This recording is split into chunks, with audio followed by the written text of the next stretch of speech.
we're fantastic. We're playing really nice football, creating chances, not taking them.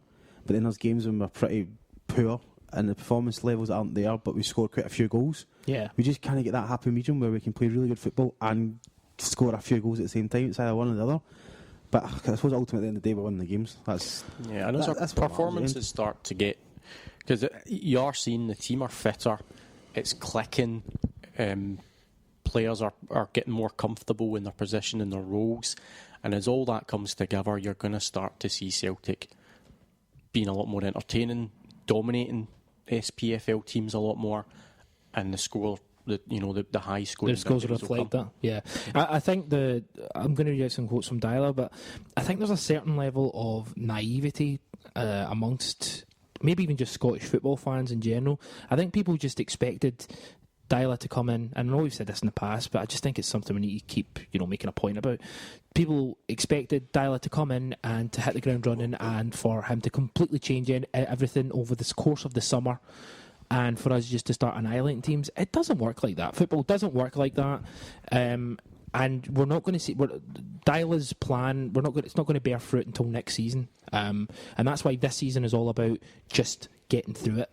And if we end the season with the treble, it's an incredible. But then you look at it just now. Is this not the best first half of a season since Jock's team? The fact that we're in 4 competitions after Christmas.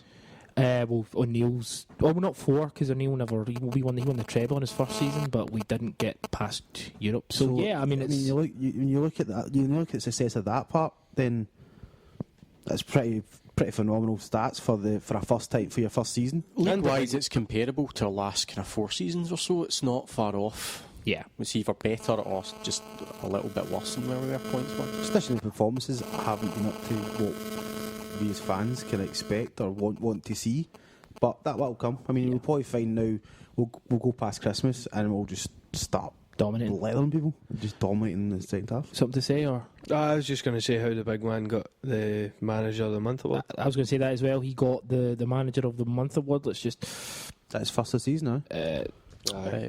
Yes, first Manager of the Month. Championship. The champions won all 3 of their league matches last month, moving to the top of the table. Football is about teamwork. I am the leader, but this proves we are working well together. We've worked really hard to get the right results, and this is a sign that we have done something right. We love Big Ronny. That brings me on to it's been mentioned a lot. I think we actually got a tweet about it as well. Could you click? About Ronny Dyla, his celebrations. Andy Walker. Oh, what a fud of a man. Andy Walker. And normally, do you know what? We don't usually like talking about, pundits or whatever, because what's the point, really? But he really, really pissed me off. Just a prick. Just saying that... Brian Murray at Murrayboy88 was saying he's a grumpy twat. And I'd seen a tweet, somebody talking about the high pressing game looking good on Saturday. It was Brian Murray as well. He just tagged it on to the end of Andy Walker being a grumpy twat. Great stuff, Brian. So what did Andy Walker say? He basically said that Ronny Dyla came out, and you seen him going right up to the player fans and giving it the whole yes, get it around them sort of thing. Andy Walker basically said he's overdoing it. It's a publicity stunt, and it's stage managed.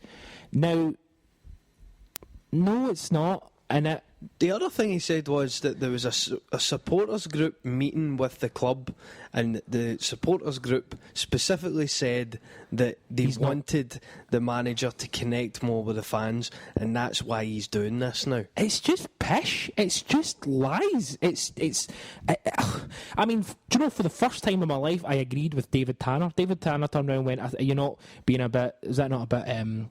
You're not getting the spirit of it." The fact that you're turning around saying who's talking more sense, David Tanner or Andy Walker? Do you know what I mean?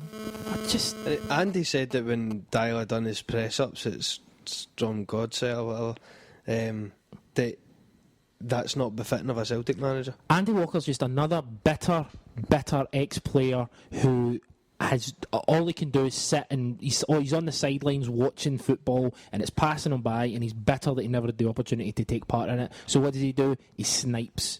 Because he's got nothing else to do, and he's got bad hair as well. Ciaran? was going to say as well, it's just not the fact of it's just the sheer relief that Dyler's got through the rough patch we had. I mean, he had for a couple of weeks that even the fans were always kind of getting in his back, getting the players back. And now that the team are now starting to play well, they're now starting to see what Dyler wanted. Dyler is now appreciative of the fact that you stuck the fans are with him, and the fans are stuck with him, and we're with each other, and we're a club together. And it's just solidarity. Yeah, absolutely. You're talking complete sense. That's the point. No, it's obvious that is what it is. And Andy Walker is just... It came across as bitter and nasty for me. And that's the last we'll say of it, Chris, am I right? Because it's typical of ex-Celtic players sniping at the club from all angles. And it's something that's consistently happened. What are you doing that for? Oh, I'm just saying, because I was just saying to Ciaran, because Ciaran didn't see it, but I was just saying it was wild. Even I was sitting there just like, I can't believe you're coming away with this. Yeah. There's no need for it either. It was a pointless point. It was just, why even comment on it? It's rubbish. Flabbergasted. That's what you were, Louis. Flabbergasted. You were gassed. Astonished. Gassed by flab. Talk me through any other points in terms of tweets for this, or shall we move on? We've got Ginty asking, and this almost links in a wee bit to stuff we were talking about earlier, with Naka coming back to do the half-time draw. Right. Who did you love more, Naka or Lubo? Easy one for me, Lubo, because Lubo's probably one of my favourite players I've ever seen play football, not even just Celtic, just phenomenal talent. Loved Naka. We actually watched I've got a DVD, remember the 2 wins in... Remember. 2 wins in November. And Naka was playing, and was it someone criticised Naka for not defending? Was it you, Ciaran? I said that's nonsense. The old Naka didn't defend, and honestly every clip we saw of Nakamura was him defending, tracking back, chasing back. But tremendous talent. Loved Naka and Lubo. Naka, I think, is overlooked a lot of the time. Thoughts? Yeah, it's one of those that might be too hard to call, but I do really have a soft spot for Naka. As you see, I think there was, not everybody, but a lot of fans didn't think he was that great, or talked about the fact he didn't track back. First of all, that wasn't necessarily a big part of his role, but he did it. You did see him tracking back, making important tackles, and just some of the passes that man could play just out of nowhere. Yeah. Just a little dink, and he's cut about 3 defenders at the game. These are the same people who talk about how Commons should be in the team just now. Tracking back. Ciaran, Naka, Lubo? I think for me, Lubo would edge it, because I think Lubo, just the ball at his feet, was just such a talent. Yeah. He just had the skills. Nakamura, it's free kicks. I mean, I kind of got towards the ones at the end of his career. I felt he was kept in the team purely for his free kicks. But that was there was a point in time where if we get a free kick in a decent range, it was a goal. It wasn't even a question. It was Naka will step up and we've scored because we've got a free kick. It was like a penalty. I mean, that was just ridiculous. You forget how good that was. Aye, great Boud. I'm only joking. It's like when Larsson was in the team, you just, right, well, that's a goal because Henrik Larsson's playing. That's a goal because Nakamura's got a free kick. No, you make a good point. Louis, Boud or Naka? Boud or Naka. Lubo or Naka?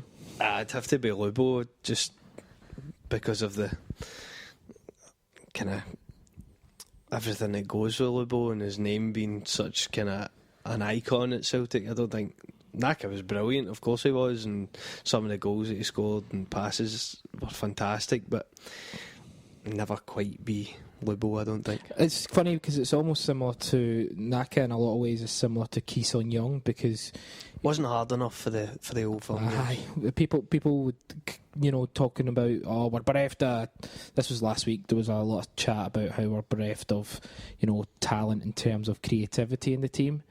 But these are the same people who would saying that fucking Ki-Sung Young wasn't hard enough and didn't tackle. Not everybody has to tackle. Not everyone has to tackle. Not everyone has to score goals. Not everyone can use their hands on a football pitch because only goalkeepers can. So there. Moving on, unless it's a shy. He's also asking what our favourite free kicks were, but he said Naka's Man U at home and Lubo's Gorham at Paradise in the rain. And I think he's just answered this question John Collins correctly. John Collins at Ibrox. But that's not a Naka or Lubo free kick. Oh. So that's where you fall down, friends. It's a good point. It was Naka dressed as Kilmarnock. No, but Naka at Kilmarnock. When we won the league with the free kick, that would probably be just because I remember watching that in the pub and the place went bananas. It was terrific, really, really good. Lubo's best free kick. I remember it's not necessarily a free kick, but when he scored from the corner flag, when he scored directly from a corner against St Johnstone, it was awesome because he'd taken a corner and it hit the bar earlier in the game, and then he took a corner afterwards. And did they not score a peach at Pittodrie one time? I'm sure it was Aberdeen. Well, it was probably would have been Aberdeen if it was at Pittodrie. What an asshole! Asshole! What an asshole! We've got a few things to cover. Whilst you're figuring that out, the Europa League prize is €100,000 for a draw and 200,000 for a group match victory. What's that in pound sterling? Champions League is that not £1 million for it's a win? $1 million. I don't think it's as much as that, although it might have changed. I'm sure it's $1 million this for season. a win and something like $750,000 of $1 million for a draw. Just looking at some news, Van Dijk to Spurs is heating up. £10 million they're talking about. Now the guy who is head of the scout development was formerly at Southampton, and obviously with Wanyama being a success, with Foster being a success, I'm starting to think we actually might, and if Spurs are now legitimately interested along with Arsenal, I'm starting to think we actually might get, upwards of £10 million for a guy who, I think, as I said before, I think he's a terrific player. He's just not a fucking defender for me. I seen one Celtic supporters club on Twitter yesterday, I think it was, and they were saying if Van Dijk, as you're saying, if the interest is real and if he is going to go in January, start the bidding at 15 million. And I just thought, no. No. I honestly think I don't think 6 is that would be good. Is he twice a boom song? I think he's twice a boom song. 15 million. Mate. There's your starting point. Mate. No, that's crazy. But well, because he's twice a Hutton, so you're talking about 18-20 million in there. You turn round to anybody. If he's twice of any, what are you talking about? If you turn round to any club and went, we want 15 million, they'd piss up ants and shut the door. No chance. Is he 1/6 of a Cristiano Ronaldo? I don't know. No, I don't know about that. See, this whole thing about just don't place a price tag on him. Yeah, as far as Celtic are concerned, he's not for sale because he's got a contract. It's mostly media put price tags on it.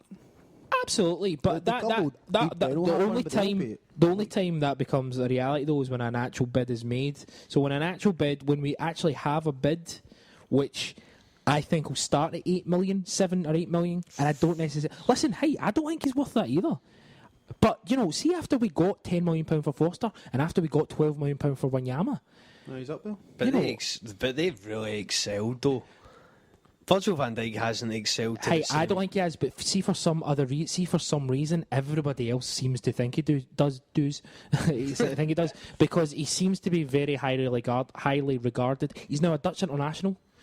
This isn't about what we think; it's about what's going to happen. I think it's right that he's highly regarded, but I don't think he's certainly not done what Wanyama's done or what Forster's done. What, however, Celtic or once he left? Well, to be fair, Wanyama was in... What? He's not left. You talking about the future? Big Rick Deckard over here. Marty McFly. So, what would you say that he's not done as good as Wanyama yet? Well, the fact is, Wanyama and Foster were both part of a team. Well, everything! Absolutely everything that Wanyama's ever done. What? Hey, listen, he was Are you part. comparing Van Dijk to Wanyama? Actually, He was part of a. His valuations getting done all the time. This podcast. He was part of a terrific Celtic defence that got absolutely buggered by every team in the Champions League quite convincingly. He almost gets buggered at the weekend, you know. But he started thinking He scores a goal, though. He scores a goal. Do you know what Which we've got? Stephen McManus scored the goal. But See, Do you know? See,